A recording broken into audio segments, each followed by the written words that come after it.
Generating traffic and sales can be a challenge for online merchants. But selling on the Walmart Marketplace puts your products in front of millions of customers who shop on Walmart.com. And right now, sellers who join Walmart Marketplace can save up to 50% on referral and fulfillment fees for the first 90 days. So get started today. Head over to marketplace.walmart.com/savings. That's marketplace.walmart.com/savings. Welcome to E-Commerce Conversations, a podcast by Practical E-Commerce. This is Kerry Murdoch with Practical E-Commerce. Given the ease with which brands and manufacturers can sell their products directly to consumers, many observers believe the future of resellers is limited. Ori Greenburg, an e-commerce veteran and now the CEO of Algopix, a market analysis platform, does not necessarily agree. He joins us today to discuss it all.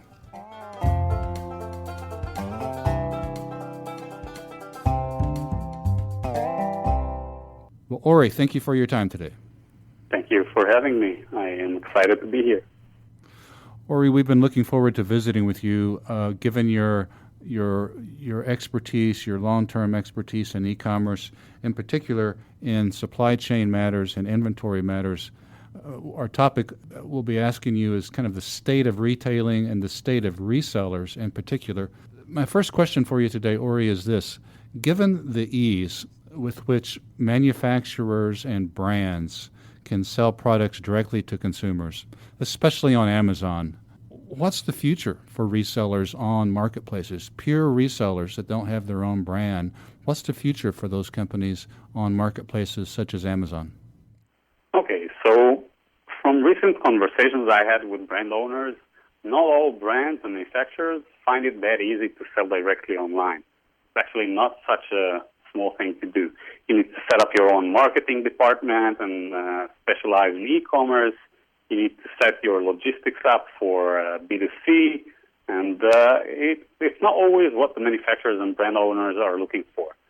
Have a customer service department and then buy software and integrate it with your ERP and CRM solutions, and it's still a lot to do. So a lot of brands find it very tempting to go directly online, and they think that the margins will be dramatically increased, but the cost of actually doing business online are still significant.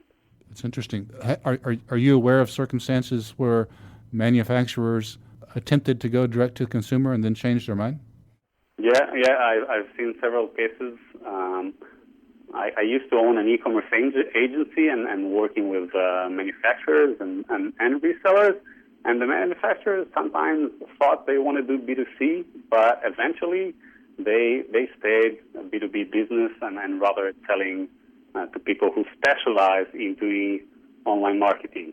So as a seller, if you can find a way to, as a reseller, if you can find a way to add value to the space, either by setting up your own creative marketing activities or by providing a better customer experience, or even if you have a geographic advantage and your shipping time is better than others, there's room for your business. So I wouldn't disqualify resellers that easily. Okay.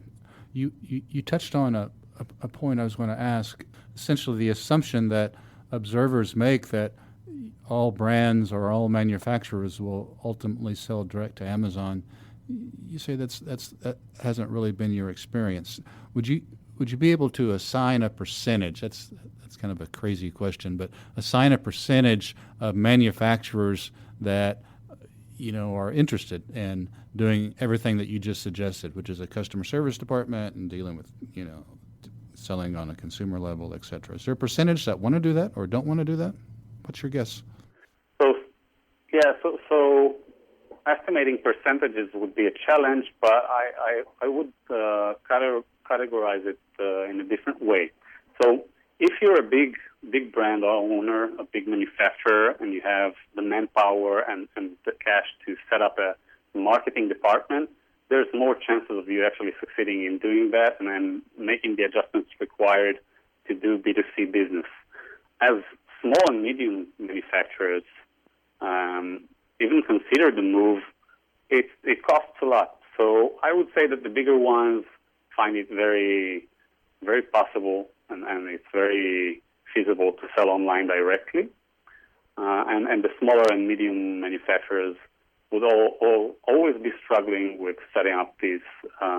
You have to specialize in online marketing. Everyone selling online knows that it's not just listing your products on eBay and Amazon and setting up a Shopify website and that's it. The products sell themselves. It's specific brands with that their products are very their products are very they have high demand products, then this is easier for them to do it. But manufacturers that need to generate product demand, that's a completely different challenge. You mentioned that resellers have, if I could paraphrase, restate what you said, resellers can add much value to the buying decision for consumers. What about resellers on Amazon? Pure resellers on Amazon, can they add value? So you can add value in terms of providing the right experience. You can't, let's say you're selling kitchen supplies, you can't offer, tips and recipes. It's not going to work that way. But you can make sure that your customers have the best experience, and that would be the most important part. So providing the right product, the right packaging with care, and shipping it on time or using FBA, as long as you're making sure that the product is in the best condition and provides the best customer experience, that's your way of adding value. You need to be competitive in price, and there's not a lot more you can do to add value to the customer besides these things that I've just mentioned. You also mentioned before that hypothetically a seller of kitchen supplies could do with his own website, her own website. Let's elaborate on that for a sec, given your expertise or your experience. So I'm an expert on kitchen supplies. I think I can pick out good and bad supplies. I can make recommendations. I can help consumers make decisions on cooking supplies. Tell me what I could do on a website that perhaps our listeners haven't really thought of on their own website, not Amazon, but on their own website. Yeah, on your own website, you can do everything that comes to mind. So from adding tips to the best uses of the product that you just purchased that you might didn't think of, and also old school marketing activities like adding a brochure to your package and giving you an incentive to go back to the website and make a purchase, give a coupon code, and have a time limitation on using this coupon code. Acquiring new customers is expensive. Once you have a customer, making sure they're optimized, and you can make the most and help them have a great experience while doing that. That's probably a strategy you need to figure out in advance and make the most of your customers. Many sellers neglect taking care of their customer base, and there's a lot you can do with it. So repeating customers is a great asset, and each business should think of the ways he can add value to their customers. Continuing the example of a reseller of kitchen supplies. So say I've got an extensive line of kitchen supplies in this hypothetical example. Let's assume for a sec I haven't materially sold on marketplaces yet, on Amazon yet. What should my strategy be if I'm looking out for listeners on this discussion?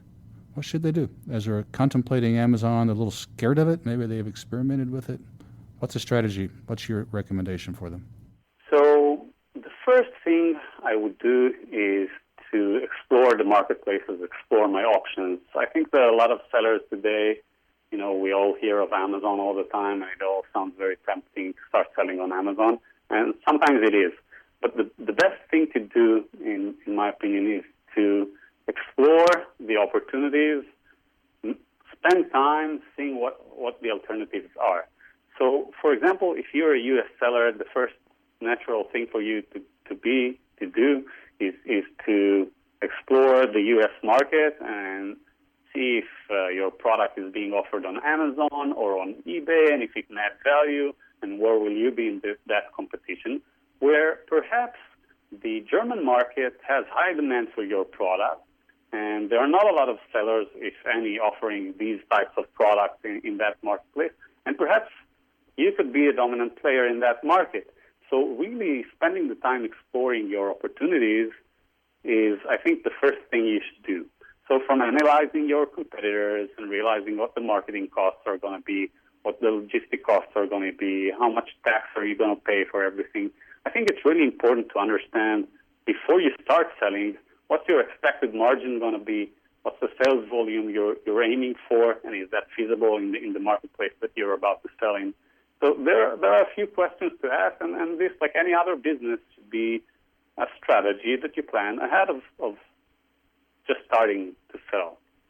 I hope it makes sense. Let's elaborate on some of those questions that you just mentioned. So someone wants to do market research along the lines that you suggest. Repeat for us the top questions that you would, if they came to you and they said, do market research for me on my product, what would you do? Okay, so the first, there are mainly two important things to always keep in mind. So the market price versus the price that you can sell the product at. And once the price makes sense and there's enough margin to set a business up around it, then you need to really make sure what the demand level is and have your inventory planned according to it. So, for example, if you're selling watches and you've just been to a show in Switzerland and received a price quote from a new supplier you don't know, a lot of sellers today are selecting what to buy and where to sell it according to their intuition. And that's why a lot of sellers have overstock. The average percentage of overstock that we know is about around 20%. And sales margins are low and could sometimes be 15% or less. So if I meet a new supplier and receive a new price quote or price list or any other type of opportunity, what I would like to do is the first thing would be to see the market price for each product in the list. And then once I identify a potential margin that interests me, then I need to see what's the demand level for the product. And there are a lot of ways to do it. Some of them are more manual, and so some of them are SaaS-oriented, and you can just buy software that will help you do it. So, for example, a few things that I would do is when I get a list of products, I'd use Google Keyword Planner to even see how many people search each product every month. Another thing you can do is see the sales rank on Amazon's catalog. Every product on catalog has a rank, and it's very easy to realize what has high demand. It's a lot of manual work because if you just receive a list of 60 items or 600 items, it's a lot of work. But it's still better to do that work than to not even try to do it and guess what would sell and what would make a better price. Now, the second thing would be to analyze your costs. So by selling on Amazon, the fees vary by category. There are categories that your fees will be around 10%, and there are categories where the fees will be around 15%. You need to know these things in advance about each and every item. And when selling on, for example, on eBay, there are other fees to take into consideration. So when selling on eBay, you maybe pay less in the basic fees, but then you need to have another payment gateway to take into consideration, like PayPal, and that's another from 1.5% to 3% to take into consideration. Now, logistics is something that people only find out a lot of times after they started selling product, the logistic costs. So realizing what's the cost going to be, what's the margin going to be in advance, well, to me it makes a lot of sense, and hopefully to you too. Yes, it does. I'm going to ask you in a sec. I'm going to follow up on what you said about the German market, but you talked about platforms to help with all this. That was another one of my questions, which involves your company, of course, which we want to get to.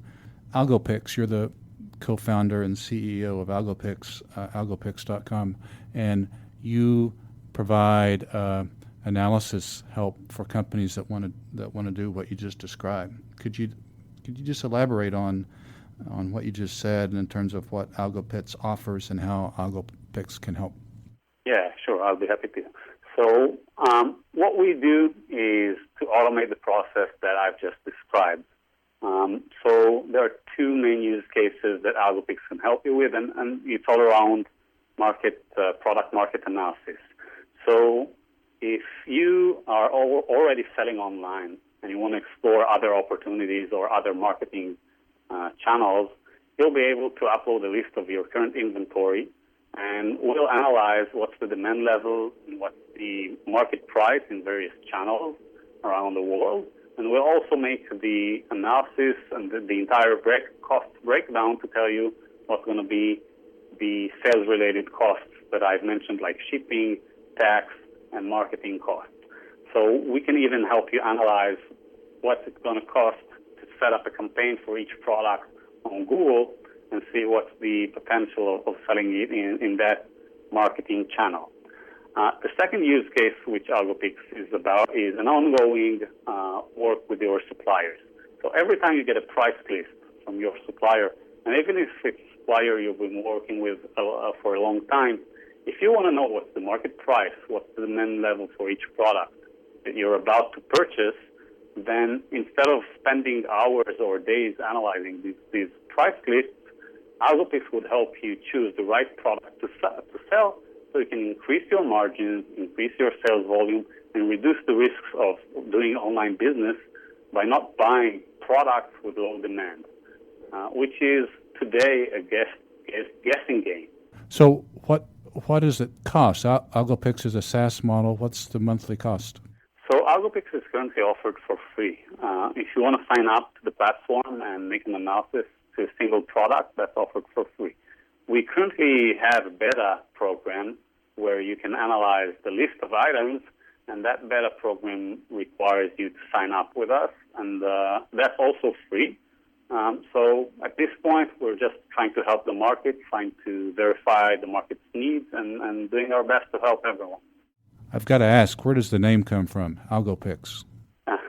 So Algopix comes from algorithm and price, and it also combines procurement. Really has everything we do in one phrase. All right. The last question I wanted to is, you mentioned the German market. You mentioned that possible variances between demand in, say, the American market and the German market. How can a merchant, whether it's the merchant setting in Germany or setting in America or setting in Israel or wherever the merchant is, how can the merchant decide, what the marketplaces are around the world if he wants to sell worldwide, and, how to pursue those? So it's a tricky question because Amazon and eBay remain the leading marketplaces in the Western world, and but more important than that is really to know your products well and to know what's the leading channel for your products. So it's true that there are a lot of marketplaces out there, and in China you have Alibaba and Flipkart. In the UK you've got PriceRunner and Fugo. In Argentina you've got Mercado Libre, and there are a lot of platforms. Now, some of them are very general and big, like Amazon, and some of them are niche marketplaces. Each merchant needs to examine the marketplaces that seems to be a good fit for him and try to understand the demand level for their products on these specific channels. Also understanding that the marketing costs and all the things that we've mentioned before, it's very important to plan and have a strategy in mind before you start selling your product, and not just doing what everyone else is doing, because that might not be a good fit for you. Well, for purposes of our listeners, I've been visiting with Ori Greenburg. Ori is the co-founder and CEO of Algopix. That's a SaaS platform for merchants, and it's Algopix.com. Let me spell that. That's ALGOPIX.com. P as in Paul, I-X as in X-ray, Algopix.com. And Ori Greenburg, we want to thank you for your time today, sir. Thank you for hosting me. It's been a pleasure, and I appreciate it a lot.